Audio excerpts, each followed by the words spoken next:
अस्सलाम वालेकुम। जहांज़ेब अब्बासी एक नए यूट्यूब प्रोग्राम के साथ हाज़िर है। DGISPR की प्रेस कॉन्फ्रेंस में बहुत सारी ऐसी बातें की गई हैं जिससे न सिर्फ उसका इम्पेक्ट जो मौजूदा सूरत हाल में पाकिस्तान तहरीक इंसाफ और हुकूमत के दरमियान होने वाले मुज़ाकरात हैं उसके ऊपर भी पड़ सकता है, इसके साथ साथ जो मुल्क में हालिया दहशतगर्दी की लहर है इसके मास्टर माइंड कौन हैं, इसकी ज़िम्मेदारी भी पाकिस्तान तहरीक इंसाफ की गुज़िश्ता हुकूमत के ऊपर डाल दी गई है। इसके अलावा 9 मई वाक़यात के मामले पे फैज़ हमीद से मुतल्लिक भी सवाल हुआ और उसके साथ साथ 9 मई पे जो पाकिस्तान तहरीक इंसाफ का बयानिया है उसके ऊपर DGISPR ने बात करते हुए एक दिलचस्प जवाब दिया है, उस पर बात करते हैं। तो सबसे पहले तो आपको ये बताएं कि जो मौजूदा दहशतगर्दी की लहर है अफ़ग़ानिस्तान के हवाले से बहुत तफसील के साथ DGISPR की इस प्रेस कॉन्फ्रेंस में बात की गई और ये कहा गया कि जो पाकिस्तान के अंदर दहशतगर्दी हो रही है इस मामले के ऊपर अफ़ग़ानिस्तान से ये कहा जाता रहा है कि अफ़ग़ानिस्तान की सरज़मीन पाकिस्तान के ख़िलाफ़ इस्तेमाल हो रही है, इसको बंद होना चाहिए या इसको ख़त्म होना चाहिए। ये सवाल भी किया गया कि कुरम एजेंसी में जो कुछ हुआ इस मामले के ऊपर जो है वो क्यों इस मामले को फ़ौज कंट्रोल नहीं कर पा रही। तो इसका जवाब DGISPR ने ये दिया कि ये मामला जुड़ा हुआ है गवर्नेंस से, यानी तर्ज़ हुक्मरानी से। DGISPR का कहने का मकसद ये था कि खैबर पख्तूनख्वा में अच्छी तर्ज़ हुक्मरानी नहीं है जिसकी वजह से इस तरह के वाक़यात रहनुमा हो रहे हैं। और पूरी प्रेस कॉन्फ्रेंस को अगर हम एनालाइज़ करें तो इसका एक बड़ा हिस्सा जो दहशतगर्दी और उस दहशतगर्दाना कार्रवाइयों में जो शहदा जो शहीद हो रहे हैं उसके ऊपर, अफ़ग़ानिस्तान की सूरत हाल उसके ऊपर, इंडिया के मामलात उसके ऊपर बात की गई। वहीं पे दूसरा पूरा हिस्सा हमें पाकिस्तान तहरीक इंसाफ के ख़िलाफ़ नज़र आता है। पूरी प्रेस कॉन्फ्रेंस में ख़ासी तनकीद की गई है पाकिस्तान तहरीक इंसाफ के ऊपर। बिलखसूस 9 मई के वाक़यात के मामले के ऊपर DGISPR ने यह कहा कि ये बयानिया बनाया गया था कि 9 मई के वाक़यात में इंटेलिजेंस एजेंसियों के अहलकार जो हैं वो मौजूद थे। तो ऐसी सूरत हाल में अगर इस बात को मान भी लिया जाए कि ये लोग जो हैं वो 9 मई के वाक़यात में जो मुलव्वस हैं वो एजेंसियों के लोग हैं, तो अगर उनके ख़िलाफ़ कार्रवाई हो रही है तो इसके ऊपर इतना वावेला या बात क्यों हो रही है। फिर यहाँ पे ये भी आपको वाज़े कर दें कि पाकिस्तान तहरीक इंसाफ का इस मामले के ऊपर ये मौक़िफ़ रहा है कि 9 मई के वाक़यात के ऊपर जुडिशल कमीशन तश्कील दिया जाना चाहिए, सुप्रीम कोर्ट के सीनियर जजेस पर मुश्तमिल, जिसके सबब हक़ाइक़ का जो है वो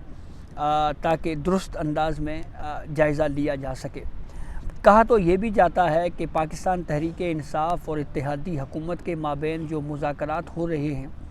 उन मुज़ाकरात में एक बड़ी शर्त ये भी है कि 9 मई के वाक़यात और 26 सितंबर के वाक़यात के ऊपर जुडिशल कमीशन तश्कील दिया जाए। 26 नवंबर के ऊपर भी एक सवाल हुआ जिसका जवाब DGISPR ने यह दिया कि फ़ौज की उस वक्त ज़िम्मेदारी जो है, क्योंकि गैर मुल्की मेहमानों ने आना था तो इसलिए उनकी ज़िम्मेदारी जो है वो महज जो सरकारी अमारात हैं उनकी हद तक थी और इस मामले के ऊपर वज़ारत दाखिला जो है वो अपना मौक़िफ़ पेश कर चुका है। DGISPR ने यह भी कहा कि पाकिस्तान तहरीक इंसाफ की क़यादत टी चौक से फ़रार हुई थी और ये लफ्ज़ फ़रार जो है उन्होंने अपनी इस प्रेस कॉन्फ्रेंस में उसका ज़िक्र किया। दहशतगर्दी के मामले के ऊपर DGISPR ने कहा कि 2022 में वो कौन था जो ये चाह रहा था कि इनसे मुज़ाकरात होने चाहिए और उसकी वजह से फिर जो कुछ इस वक्त हो रहा है, इनडायरेक्टली DGISPR ने यह कहा कि इसकी सारी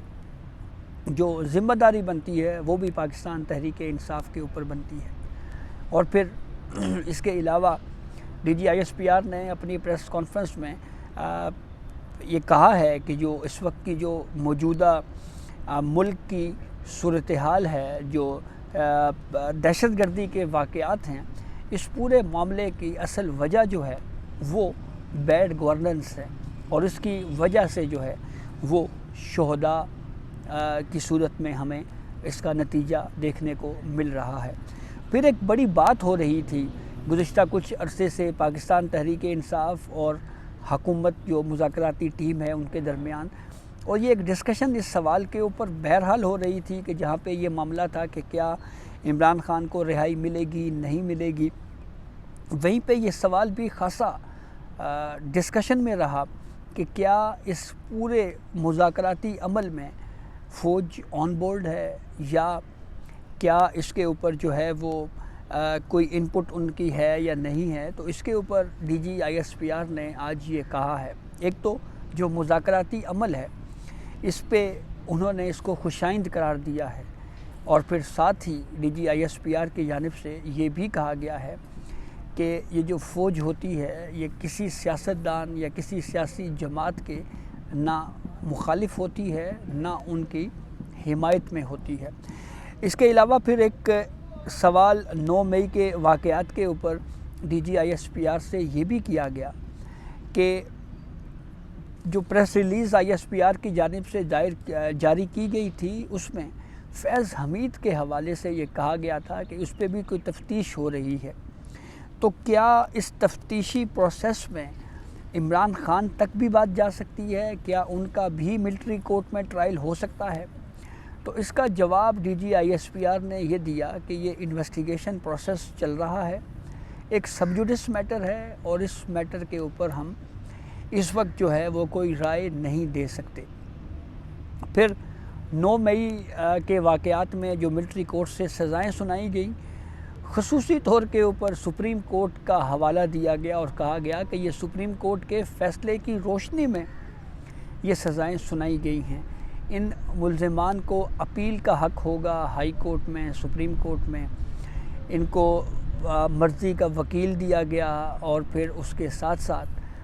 یہ بھی اس معاملے کے اوپر جو ہے وہ اس بات کی بھی وضاحت کی گئی ہے کہ یہ سپریم کورٹ کی جانب سے جو ہے جو آرڈر دیا گیا ہے اس کے بعد جو ہے وہ ہم نے سزائیں سنانے کا جو عمل ہے اس کو شروع کیا ہے۔ فوجی عدالتوں میں سویلین کے ٹرائل کے معاملہ جو ایک خاصا اہمیت کا حامل ہے، اس کے اوپر نہ صرف پاکستان کے اندر بھی خاصی تنقید ہو رہی ہے کہ سویلین کا فوجی عدالتوں میں ٹرائل جو ہے یہ کوئی اچھی مثال نہیں ہے۔ وہیں پہ عالمی سطح کے اوپر بھی اس معاملے کے اوپر ایک ریئیکشن بہرحال آیا ہے۔ یورپی یونینز،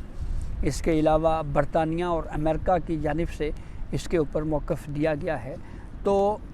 کسی ملک کا نام تو D G I S P R نے نہیں لیا، لیکن یہ ضرور کہا ہے کہ جو تنظیمیں، انہوں نے لفظ تنظیم یوز کیا ہے، کہ جو تنظیمیں یہاں پہ بنیادی انسانی حقوق کے معاملے کے اوپر واویلا کر رہی ہیں، وہ تنظیمیں غزہ یا کشمیر میں جو بنیادی انسانی حقوق کی پامالیاں ہو رہی ہیں اس کے اوپر کیوں کوئی بات نہیں کر رہی۔ پھر انہوں نے یہ بھی کہا کہ ایک اگر کوئی یہ چاہتا ہے جی کہ اس کو